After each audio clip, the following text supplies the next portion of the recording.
এগুলো কি বলো দেখি? এগুলো হচ্ছে খোসা সমেত মসুর ডাল। এই মসুরের ডাল সেদ্ধ কে কে খেয়েছো কমেন্টে আমাকে জানিও। এই মসুর ডাল সেদ্ধ খেতে কিন্তু দারুণ লাগে।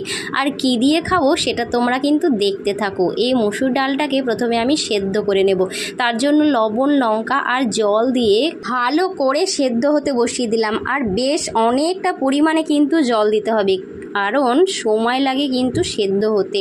তারপরে আমি নিয়ে নিলাম মুড়ি, আর তাতে দিয়ে দিলাম বেশ অনেকটা করে চানাচুর, পেঁয়াজ, লঙ্কা কুচিয়ে। আর তারপরে দিয়ে দেব সেই মুসুরির ডাল সেদ্ধটা।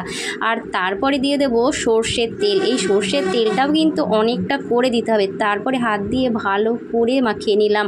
এভাবে মুসুরির ডাল সিদ্ধ দিয়ে মুড়ি কে কে খেয়েছো আমাকে প্লিজ জানিও। এই মুড়ি খেতে কিন্তু অসাধারণ লাগে। একবার খেলে মুখ থেকে কিন্তু একদম ছাড়বে না, বারবার খেতে ইচ্ছা করবে।